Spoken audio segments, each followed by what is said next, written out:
Welcome to Coffee and Keys, where we blend our expertise and personal experiences to unlock your awareness of the real estate industry. They're the best. Here they are. And now, here's your hosts, Darlene Kemp and Jacques. Good morning. Good morning. Coffee and Keys. Another podcast. I'm looking at everything like I've seen it for the first time. Like, oh, I know. Okay. Right? Make sure everything's working technically wise, and we'll. Yeah, we do. We have technical difficulties every now and then. We've had a few lately. But anyway, we're back. We're back in full force. Excited to be here. Absolutely. Another great topick, right? Something that I think sometimes is a little scare tactic for people to talk about in the beginning, but it's really kind of simple. So, right? Well, it was magnified last year when we had the changes. And I remember we did a podcast on the changes that buyers can expect and agents could expect and lenders could expect. And I think because, you know me, I do everything the way I'm supposed to do it. Right. As painful as it is. Right. Yeah, they have I don't these cut things corners. enforced for a reason, right? Yes. And it was a topic that kind of got misconstrued over time. And from different angles. And I kind of got brought to light because, I'm in two different markets and sometimes I have to do a lot of things via Zoom. And so just recently I got a buyer in Virginia and I had to do this standard agent exclusive right to represent buyer brokerage agreement by Zoom. And it's something that I'm not afraid to do. Right. But it kind of brought to light everything that's expected. In the form itself. Right. Yes, in the form itself. So I think it's an important topic. I think it's an important form that the buyer has to sign and understand. Yeah, absolutely. And when you talk about, when you start to work for the buyer, what is the very first thing that a buyer should do? And it really should be understand the transaction and, responsibilities of each party. So, and making sure that you are represented properly, in the transaction. And it's equally important to lenders. Absolutely. Yeah. Right? Well, it's important to us because, when we are pre-qualifying somebody, that means we're not only pre-qualifying them for credit and debt to income ratio, but we also have to know that they have enough funds to make the transaction work, right? So we're talking about down payment, closing costs, whatever they have to pay for, we just have to verify that they have the funds. So that buyer broker agreement kind of helps us verify who's paying what, because the contract itself only verifies what the seller is going to pay, right? Right, exactly. Yeah. So you called it what we call it. It's called a buyer broker agreement. And it's something that buyers have to sign now. These rules were brought to light or, made true last year. So at one point, it wasn't required for a buyer to sign it. And then it became, it has to be signed before, not before you close, but, I was getting it signed at the time of contract, writing a contract. But now it has to be signed before an agent like myself could take a buyer out to see a house. That's the new rule. Right, which kind of makes sense because at what point do you start representing that client? So if you take it really back to like the old days, the old days when I first got in the business, I'm starting to say my age. And you went in way before I did. I did. So way back when, when you had a real estate transaction, the agents represented the seller. Right. Both agents. They had a fiduciary relationship to make sure that the buyer was taken care of, but both agents represented the seller in a transaction. Therefore, they were looking out for the seller's best interest. And then, Right. way back then, it became a big deal because buyers were saying, wait a minute, I thought you were representing me. But yet, if a buyer said something to an agent that said, oh, you know what? It's not a deal breaker, but I really want the seller to do this. Well, guess what? Mhm. If you're representing the seller, what is your responsibility? Now you have to go tell the seller what the buyer said because that's who you're representing. So I think that's where, this comes into play to say that a buyer broker is actually a really great form to have so that you have a true understanding on who you're representing, in the transaction, and that you're looking out for their best interests. And let's take it back a step. What really is agency? What does that mean? Right? Right. Yeah. Right. So That's as a real something estate, that's not discussed. I right, mean, not too often. I'm not saying it's never discussed, right, but not too often. And I myself, I'm guilty of not having that conversation with my buyers sometimes. I mean, yeah. but when these new rules came about, I kind of took a step back, and it's caused me to have this conversation more than I did in the past. Right, right. And, when you've been in the business as long as we are, sometimes we just take things for granted that people understand and they know. But Right. when you have somebody that's a first time home buyer and they've never done this before, it really makes sense to like break it down right in the beginning. Oh, by the way, this is the relationship that we have, right? What Right. does agency agreement mean? An agent means it's representing you in your best interest. So if somebody's working as an agent for me, they're representing me in my best interest in the transaction. So, if you have an agency relationship with a buyer, you're looking out for the buyer's best interest. If you have an agency relationship with a seller, you're looking out for the seller's best interest. And you're, Right. representing what they want to do, not what you want to do, what they would What like they you to want do to because do. you are representing them in the transaction. So I think it's something that's great to talk about, especially somebody who is a first time home buyer and they don't really understand the relationships that they have, that you are really working on their, in their best interest for the transaction with what they want to happen and what they want to negotiate and how they want to make this work. And bottom line, everybody wants to get to closing, right? When they find a house they love. That's the That's, object of it, isn't that's it? the, When it they is. come to Everybody us just, and they say, I want to buy yeah, a house, yeah, we want to get you to closing. yeah. We want you We to buy a want you. house if you want one, Correct. Yep. So We want to get you to the there's closing different, table, and we want you to get you to the closing table happy. All parties really want to be yes. happy. Yeah, that's part of And there's closing. there's different degrees of agency. And I don't think Mm-hmm. we're going to cover all of those today. I think the Right. highest form is called standard agency. And that Mm-hmm. is basically if you're in a contract and your agent says they're going to represent you with standard agency, that's the highest degree. That means you should be a full-time agent because Yeah. you're going to You're do all everything I need to do and inform you of everything I need to inform you of. And there's other agencies that are limited. I'm only going to do this, this, and this. You know, right. Right. but I think we're going to speak, especially in this buyer broker, it Yeah. comes from a standpoint of a standard agent and what's expected. And Right. guess Right. what? There's expectations that from the buyer side. Well, on both parties, right? Because you can't Yeah. represent a buyer if you don't understand what they want you to represent.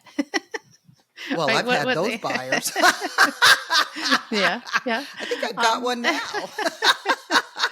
yeah. That's that's it. And again, I think it's really just about being able to communicate, but absolutely. So let's kind of Yeah. break down a little bit. I know you kind Yeah. of sent me one to just kind of look at, and really there's what, Yeah. 4 or 5, main keys to this. And obviously, when we say it, it's a brokerage agreement. It's basically a contract, right? It's a legal and binding It's a contract legal between two parties. contract. Legal and binding contract between two parties. So Yeah. once everybody signs it, you are both in an agreement, and then you both have responsibilities to fulfill that agreement. So not only does the agent have responsibilities, but the buyers have responsibilities as well. And this kind of outlines, and it's really nothing major or drastic or anything. It's just kind of like the basics, right? I mean, No, obviously the it's first one in there's term. How long is this agreement for, right?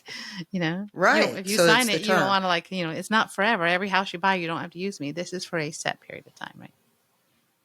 Yeah, we don't have you forever. Ever.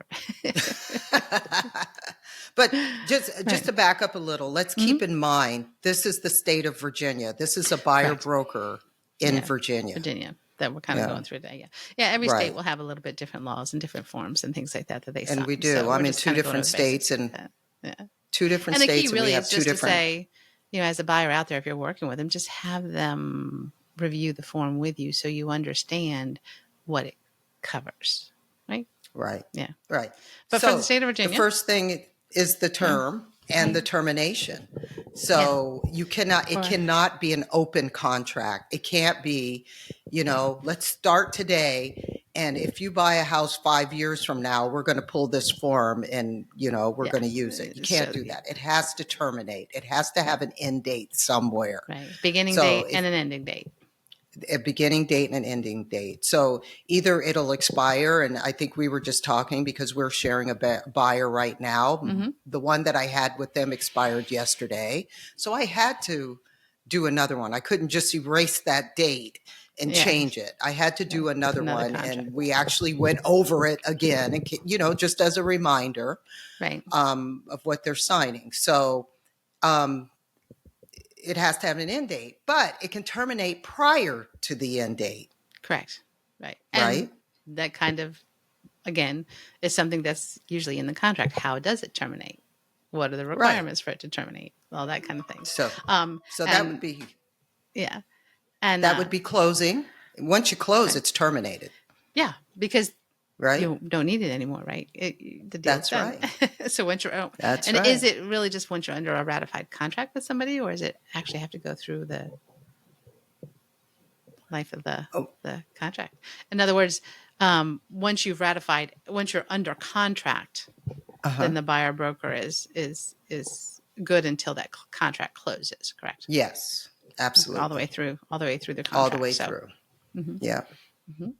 Well, or go ahead. Yeah, no, I was going to say, one of the things that we could, talk about too, is when you talk about that, it is a legal and binding contract, and between the agents. And then you had made a comment that, are you the agent, or is it the company that you're working for the agent, and who represents? That's a good one. Yeah.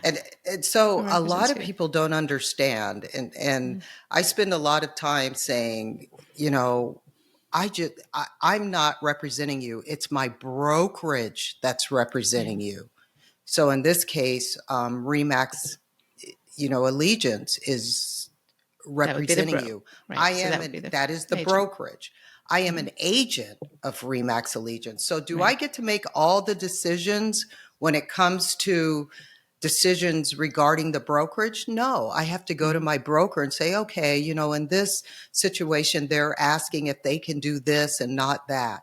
I have to go to the brokerage because that's your representative. That's who the contract is between, is the company. That's who the contract is between, is the company buyer. and the buyer. And you're kind of a sub-agent too.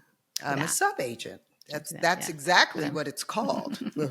Try to keep it easy, but that's what it's called, a sub-agent. Right. So I have a boss, in other words, that I have that to you go have to through. answer to, right? Yeah, I got a lot of bosses in my life, but that's one of them. Right. And this contract is really to protect both parties. It's not just to protect Remax. It's not, just to protect the buyer. It's to protect both parties so that they understand the relationship that you're going to have as an agency relationship. That's something that's not discussed, Darlene, is there's a lot of built-in protections for the buyer in this form. They should want to sign it. Really? Absolutely. Yeah. Well, yeah, because if they say something to you without signing that, then, there's things in there that they lose, like confidentiality, right? Right. They're telling you things, they're entrusting you. And that was one thing I think I saw in there, is that, that's one of the agreements too, that you will keep what they tell you confidential unless they give you the ability to tell somebody, right? Right. So we can't just go and talk your business unless you say we can.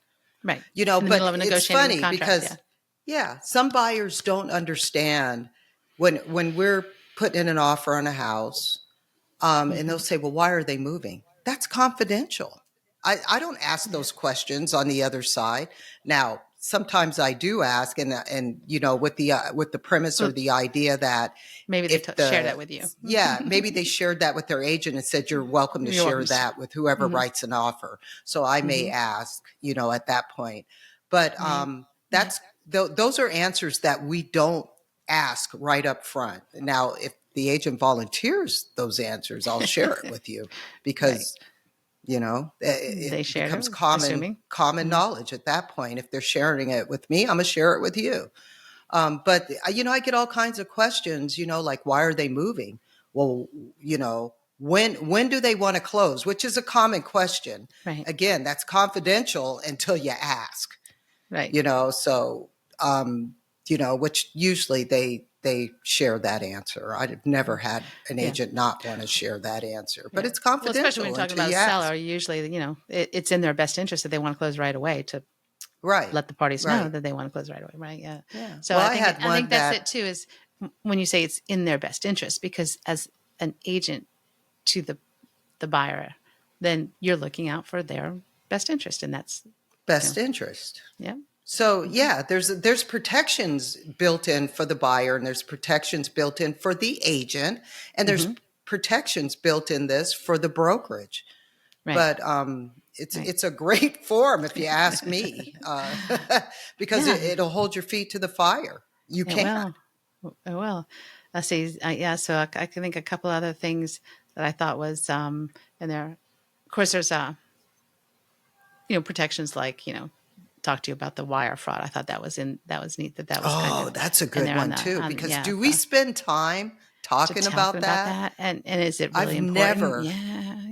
I've never spent time talking about that, but it talks about that in this form, which forces me to talk about it with my buyer. Right, because they should become aware.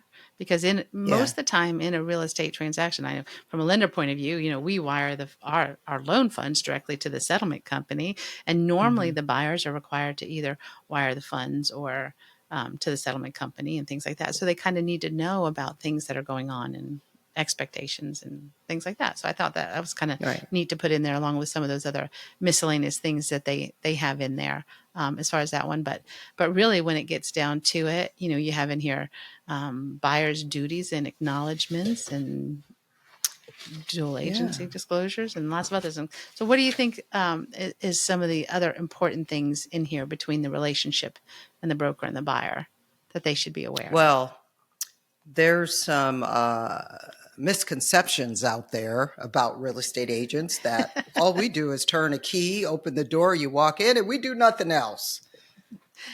I always say when a transaction goes really smooth, it means you had an agent that was very knowledgeable and did all their job ahead of time before an issue happens, right? There's a lot of things that we do. When things go smooth, they don't even realize what you do behind the scenes and all the things that you take care of and things like that. So it's Well, it's funny. At the beginning of the transaction, it's all about me and you. It's me. I'm doing this, I'm doing that. And then it goes silent. And I make sure that at that point that I know it's going to go silent, that my buyer knows. It's not that I'm not here. It's not that I'm not working. It's just I'm working behind the scenes, because once we find that house and it's under contract, I'm talking to my lender almost every day. I'm talking to the settlement company almost every day. We've got appraisers that may reach out to us. We have, the agent, what we call a co-op agent, and that's the other agent in the transaction. We're talking to them. So even though we're not talking to the buyer every day, believe me, my day is filled with 5 or 6 conversations about that buyer's transaction, but it may not be directly to the buyer. And actually, when we talk about this buyer broker and the relationship between the buyer and the agent or the brokerage representative, it outlines everything that we should be doing. So it makes it easier for this buyer to understand that when they read these 10 points listed in here, we can buzz through them real quick. It doesn't involve the buyer directly.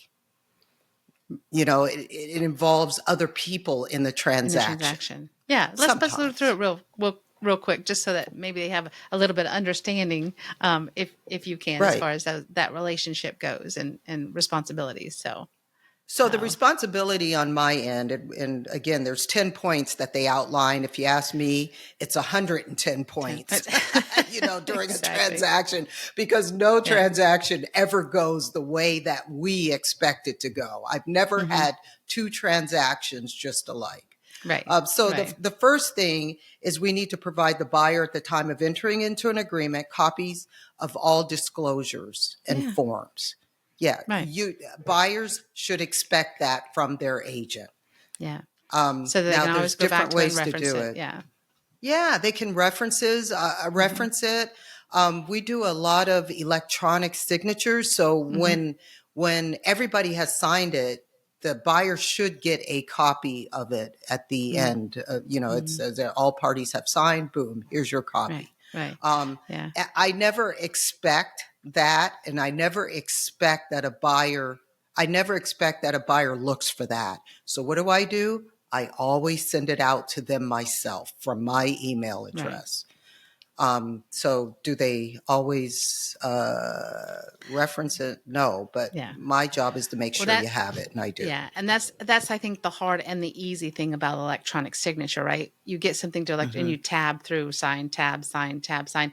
Well, Hmm. what happens to the reading part of that, to the understanding and the reviewing Yeah, it part of that? gets So another lost in reason why, translation. mhm, another reason why I'm glad we're doing this, just so that they can get an idea on what that is and not be so afraid of it, I guess, on there. Yeah, But yeah, so that, and little things in here like perform in accordance with the terms of the agreement. Well, yeah, you would think so, right? yeah. Well, yeah, Yeah, we should.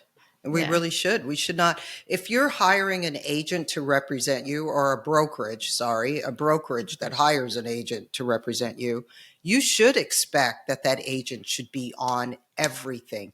Mm-hmm. Maybe you don't know how the transaction should go. Maybe you missed, or like you just said, Yeah, maybe you didn't read everything and you don't understand the deadlines. Your representative should, right. and they should be the Exactly. one to point out to you. That's the first thing, Mm-hmm. that's the first email that I send Mm-hmm. out to my clients is, congratulations on the purchase of your house, blah, blah, blah, blah, blah. These are the deadlines that we need to meet. And I do outline in every paragraph what the deadline is for what in a Right. contract. Right. So if my client doesn't read the contract, which I'm guilty of not reading contracts as well. I mean, in my Yeah, lifetime. like I said, when you Yeah. tab here, click your initial here, Yeah. electronic Um, signature. they Mm-hmm. should be able to go back to that email that I send Mm-hmm. them and say, oh, okay, the first deadline that we have to meet is blah, blah, blah, blah, blah.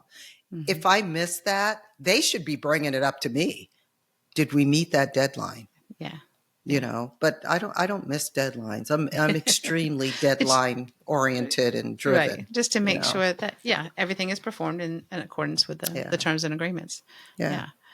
Yeah. Okay, so we should Next always one's a good one. promote, Mm-hmm. yeah, we should always promote the interest of the The buyer. buyer. We Mm-hmm. should. We Mm-hmm. are representing you, Mm-hmm. Mm-hmm. you know. Yeah. Not saying, and we just had you and I just had a heavy conversation regarding negotiation yesterday. Yeah.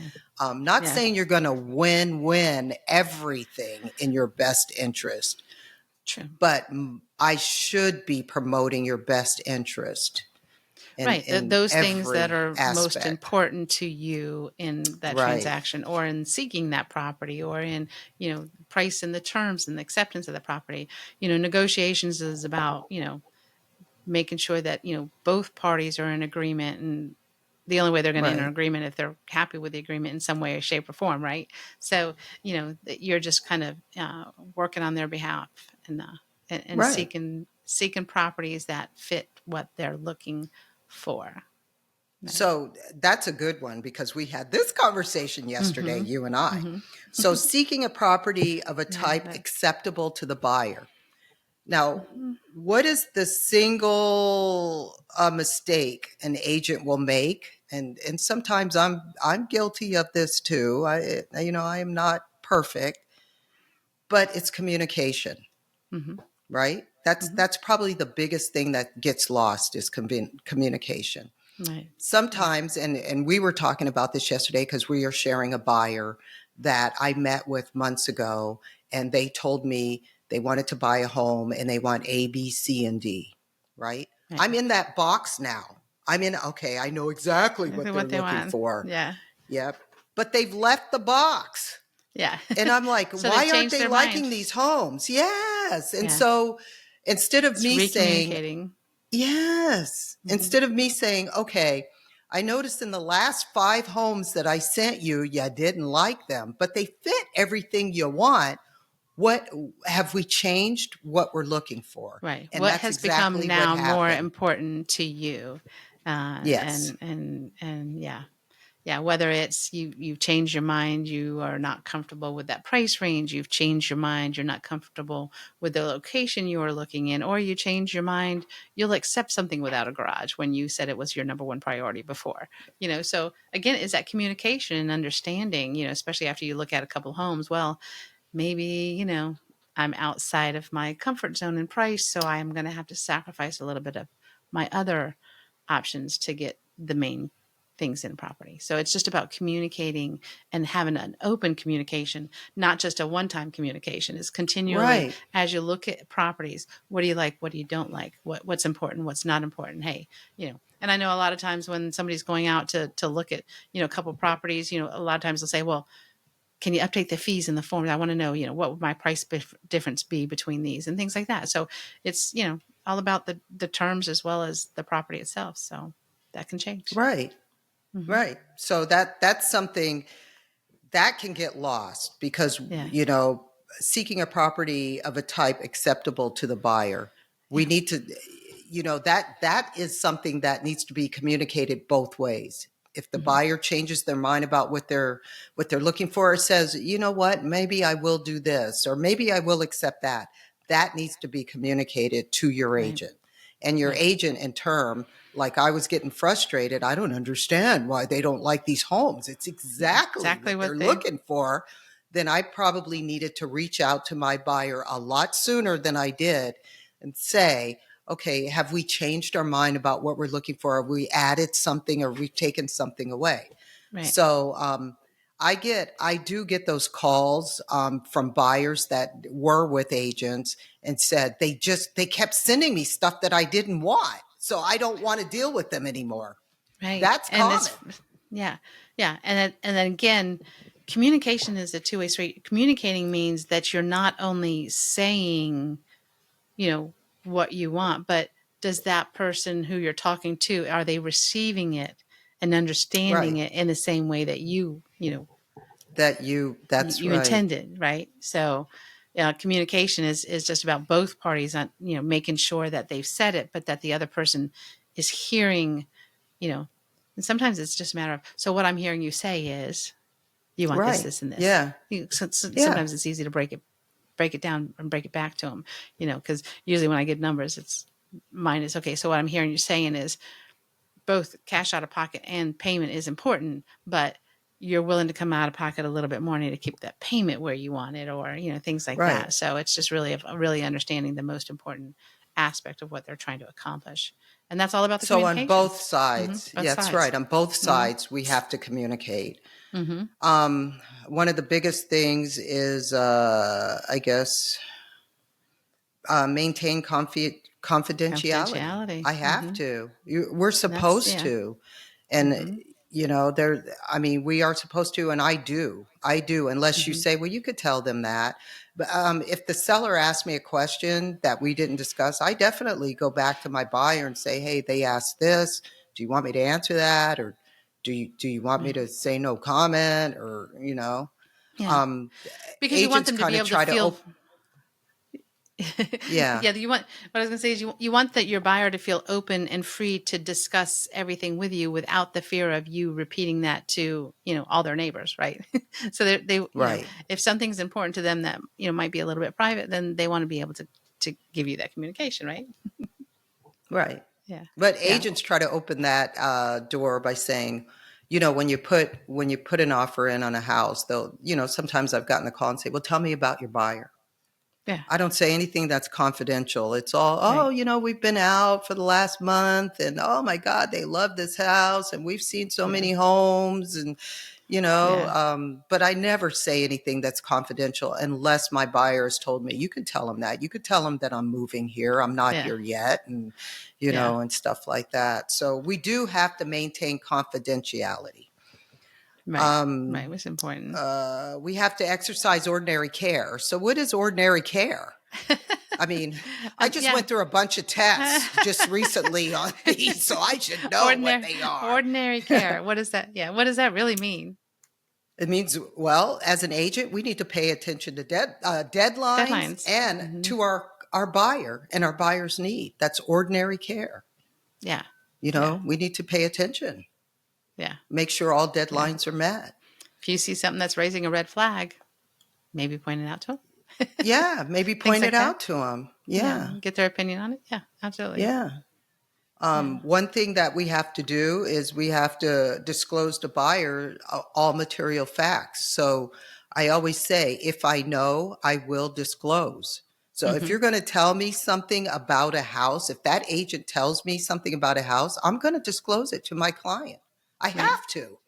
Yeah. I can't hold that now back. You know. Yeah. Yes, Exactly. I know. And that is for any agent. You must disclose material facts.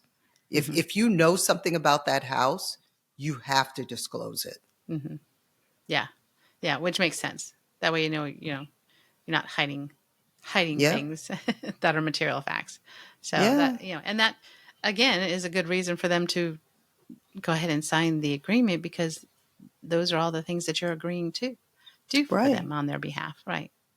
Now, on the flip side, I do, as your representative, I do owe the seller something, and that is honesty. So I can't lie, and I don't lie. That's the first thing I tell my buyers. I don't lie to anybody. So if you're going to tell me something, I'm going to tell the truth, regardless on how it might hurt us. Fraud is never a legal thing to do, right? So No, that's part of it's intentional. Yeah. So definitely. Yeah. So that I do owe the seller and the seller's agent is honesty. And a big one is defective drywall, because we went through years I remember that for years ago. Years of lawsuits. Chinese drywall, and people were getting sick, and it's like, if you know it, and you will know if you have it, you'll know it before you buy the house. On that one. But you must disclose some things, that. Yeah. And then I think that years ago there was also the things like Quest piping and things like that too. That was a big deal that people. I don't think a Quest piping actually is not a disclosure. Believe it or not. No, it's not. Not in Virginia. It's not a disclosure. Sure. Now you'll find out if you have it or not through a home inspection. Right. And then you've been told that you have it, but it's not a disclosure. Yeah. It doesn't seem to be that big of a deal anymore. I think a lot of that was fixed when they first came out. It was remedied all these times. Yeah. But it does exist. And another thing that's not a disclosure, which I wish it were, is a flood zone. That is not a disclosure. Not in the contract, but for lending, we have to have a flood. To know. That's so again, right. So we have to do a flood certification on each property to make sure that it is or is. And again, especially in Virginia, almost every property is in a flood zone, but is in a flood zone that requires flood insurance. Flood insurance. Right? Every property is in one. In a flood zone, and especially in Virginia. So then is it in an area that requires flood insurance? Because if it requires flood insurance, then we have to make sure that they have the proper flood insurance and that they get a policy and before they can closing. afford it. It's part of qualifying. Make sure that they. I wish it were a disclosure up front, but if I mean that's something, again, when we're talking about the type of property that we're looking for, that's one question that I ask my buyers up front. Do you mind being in a flood zone? Because if they do, then I have to do my due diligence before I even present the property to them, meaning I need to tell them that this one's in a flood zone. But there's physical aspects that you can look at, and it kind of raises my eyebrows that it's in a flood zone. One is if the HVAC is raised. If the HVAC is on a wooden table in the back, or the air AC condenser is on a wooden table, chances are that house is in a flood zone. Right. So when I'm looking at pictures and I see it's raised, then that'll cause me to go to the flood map and, see if it's in a flood zone or not. Right. Right. But anyway, so what did the buyers owe us? Right. Yeah. I just outlined all the things that I owe them as their representative. What do they owe us? Yeah. There's some good ones in here, buyers. Okay. I like this part. So the one thing that they owe us is they need to work exclusively with us. So you can't, once you sign this form, you can't play us against another agent, because that used to be pretty common. Yeah. Yeah. All of a sudden they're signed a buyer broker with you, and then they're on all the different internet sites, and they're making phone calls to all these other properties, not realizing that those are agents on the other end. That's right. That also, So they need to if they see something that they like, they just need to make sure that they tell you about it, and they, are speaking to you to help, so that you can help them with that transaction, right? Or let that agent know that I am working with an agent. I have signed a buyer broker with another agent. Right. That agent should back off then, because believe me, and I used to be one of those agents early on in my career. Yeah. I'll keep calling you. If you told me you weren't working with an agent, I mean, it's just what we do. It's our job. Yeah. Yeah. Yeah. So it's not saying that your buyer can't stop at an open house, right? To look at a property. They just have to be driving by. All it's saying is, if you stop at that open house, there's an agent there. Just make sure that they know that you are working with another agent. Mm-hmm. Yeah. That's easy, right? Yeah. But again, sometimes they don't think about it. They just happen to, I just saw this house, I'm going to call on it. Oh, well, some buyers will think, well, if I work, I know I signed this buyer broker, but if I work with that agent at the open house, I might get a better deal. Yeah. And that's, and that's, it's not if always you've the signed case. this, That just means that. Listen, as a listing agent, I've gotten those calls from buyers. If I work exclusively with you, can you give me a better deal? Well, we can have another podcast on how that goes, but not my decision. It's the seller's decision. Right. Because you're working with them. So that interest in that dual agency, which is also in there, right? And so another things that buyers owe us is to comply with reasonable requests. If you, and that's important to you as well. I need bank statements.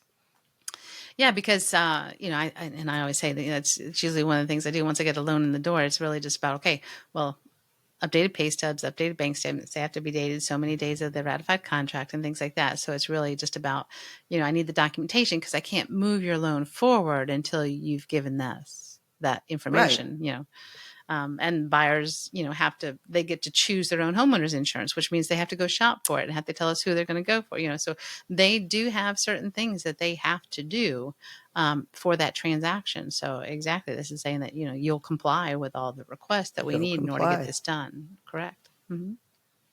And so another thing is be reasonably available during certain hours to view properties. Well, everybody has a different schedule.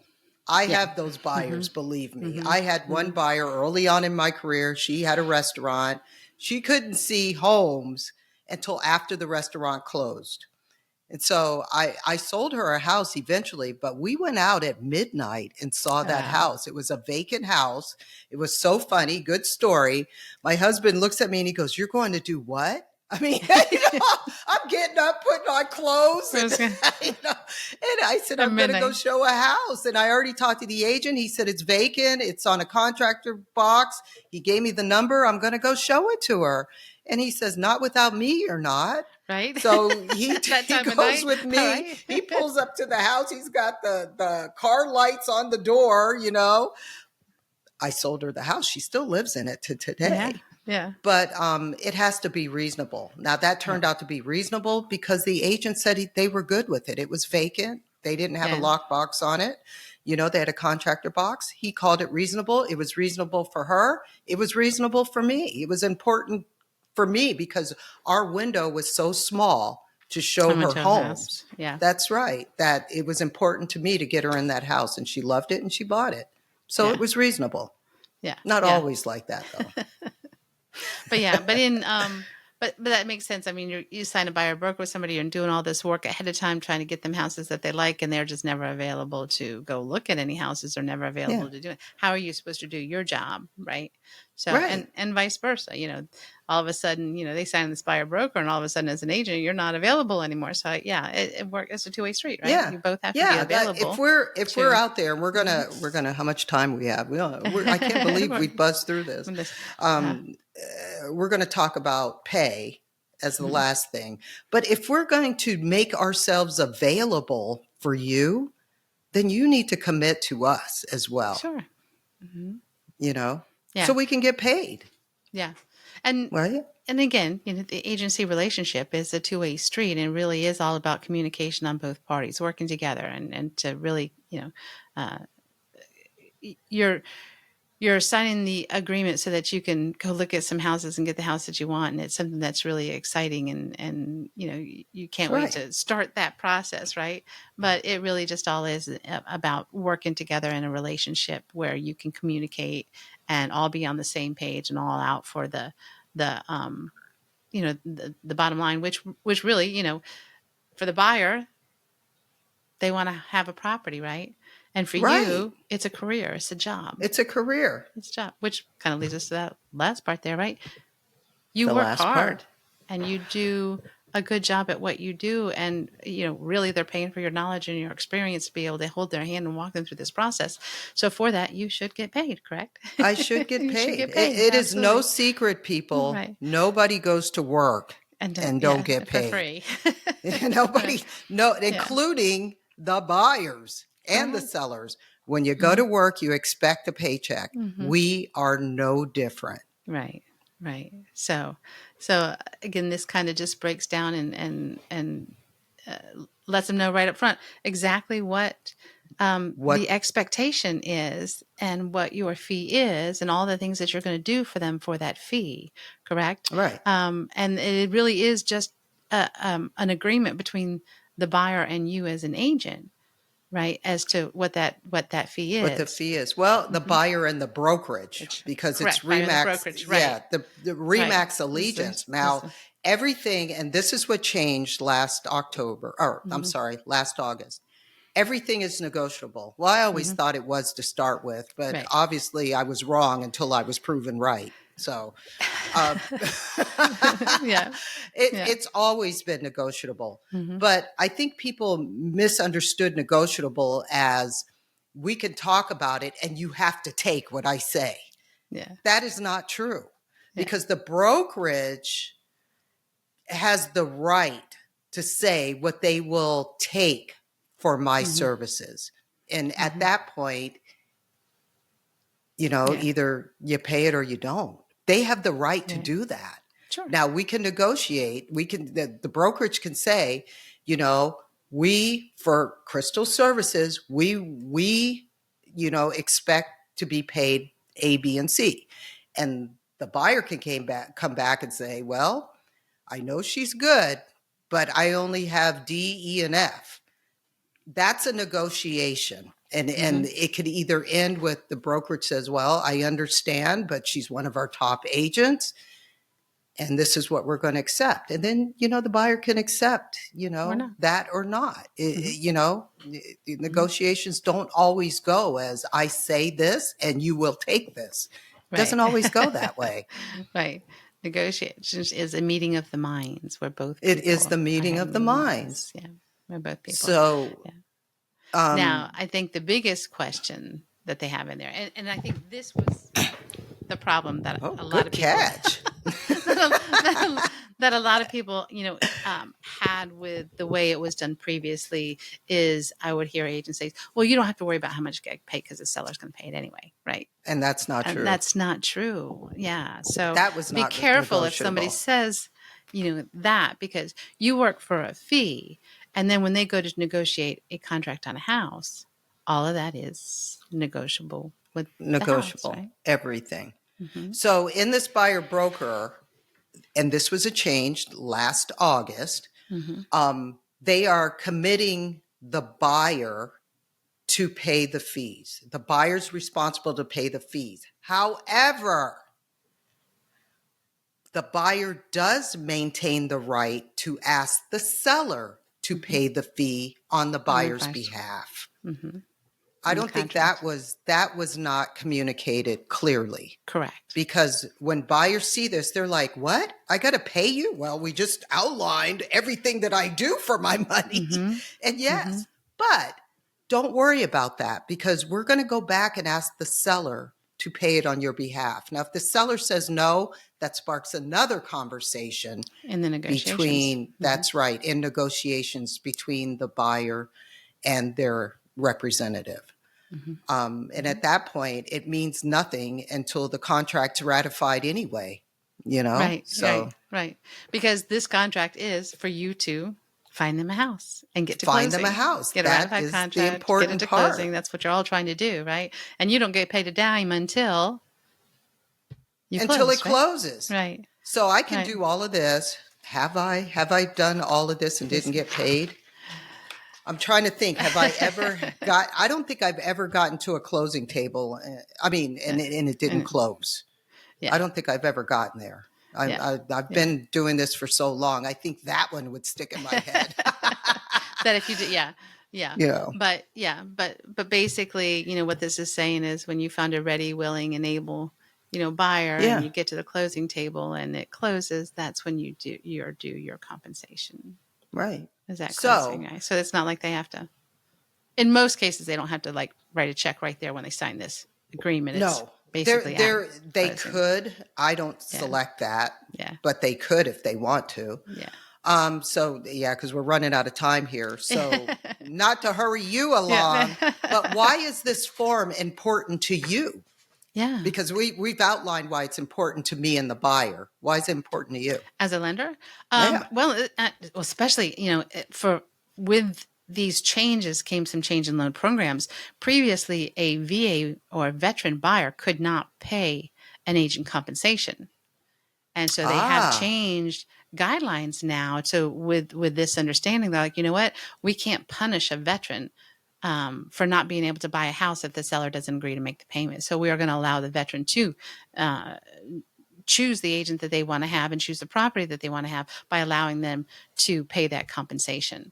However, the minute we get a contract from a veteran, now VA also requires that we see a copy of the buyer broker agreement, and we have to ah, send a copy of the buyer broker agreement into when we order the appraisal, because remember VA chooses the appraiser. They pick right. the VA appraiser, and that VA appraiser needs not only a copy of the contract, but they want to see a copy of the buyer broker as well.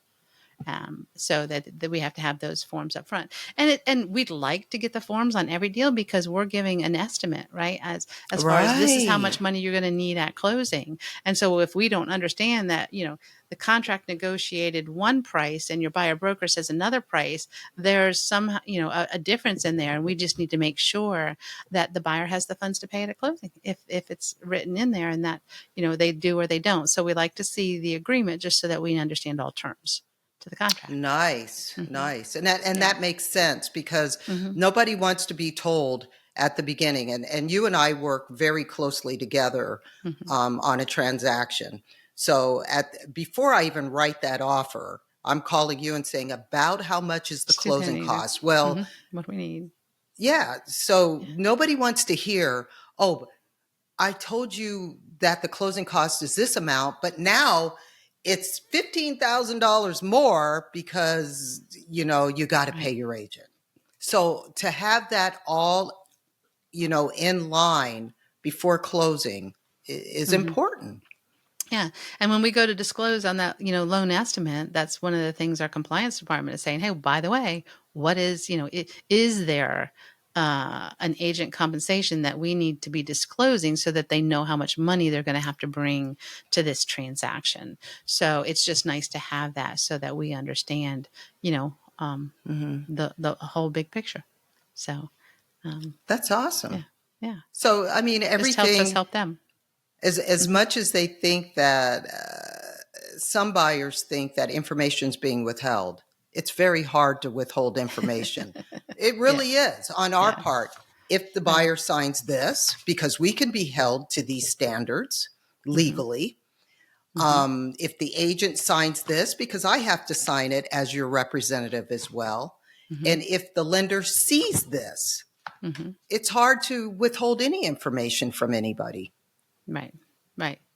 And with that information, it just helps us help the buyer even more. Right. With making sure that they got the right program, the right product, and that they all understand that when they go to write that offer, when they go to closing, it should be about the same, right? They shouldn't have any huge surprises when they get to the closing table. Everything should be on the up and up, and they should have an understanding on, what their payment's going to be, how much cash out of pocket's going to be. There are a lot of variables because, again, as a lender, I'm disclosing what my fees are, and the buyer gets to go pick out their homeowner's insurance, and they can shop it and get it with anybody want to. That could vary in pricing, and if real estate taxes go up or something like that, and settlement company fees, we'll going to disclose what's, what we normally, see in the market based on maybe a lender that or a settlement company that we use, but they get to choose whoever they want to use in there. And there's certain, optional things like a survey. Some people want them. Some settlement companies, highly say, I wouldn't want you to close without one, right? Yeah. But the price on that could vary anywhere from, $100 on one to $1,000. Couple $1,000s if you got acreage or what, so it really can make a difference. Yeah. So it's all about just having those conversations on where those differences could be. So when I'm running up numbers, I may say, okay, here's the closing cost. This, estimate does not include any agent compensation or survey fee. So if you want one, we'll talk to the settlement company and find out how much they are. And you obviously have a buyer broker sign, what your compensation needs to be added in there so that they understand what that quote entails and if it includes everything or not everything and that kind of thing. So it's just really about communicating open end with all parties so that we're all giving the buyer to the same information. Right. It's all about good information, isn't it? Good information. And buyers have to understand if it's being done right, and there are some buyers that choose to represent themselves. But if it's being done right, you have a team of people behind you. It's a team. All working together. All working together in your best interest. It's in the form. That's right. That's right. That's what agency means. You're looking out for their best interest. That's right. Absolutely. And that's what we're really all trying to do is just kind of figure out, and communicate and figure out, what is really their best interest. And, when I do loans, I'm trying to find the best loan product for that individual person and their what they're looking for. It's not a one size fits all. That's right. So awesome. All right. Well, good thanks. topic. Yay. So if you guys have any questions, give us a call. I think it's a great form to sign. I'm personally, I think it's it's great. Yeah. It's a contract between us. And hopefully it's helped that, you don't have to be afraid of them and that you understand what's in there and what's involved. And that's really what all it is just understanding the steps. And that's step one. And so we'll go on through the different steps. So it was a pleasure. It always is. Always is. Well, until the next podcast. Coffee and Keys is brought to you by Darlene Kemp, VP, Senior Loan Officer, NMLS ID 173897. Atlantic Coast Mortgage, LLC is an equal housing lender. NMLS ID 643114. www.nmlsconsumeraccess.org. And Crystal Jacques, Realtor for both RE/MAX Allegiance, 4000 Virginia Beach Boulevard, Suite 164, Virginia Beach, Virginia 23452. Office phone 757-490-7300 and RE/MAX Professionals, 20,241 North 67th Avenue, Suite A1 Glendale, Arizona 85308. Office phone 623-362-3000. Each office is independently owned and operated and supports the Fair Housing Act and Equal Opportunity Housing.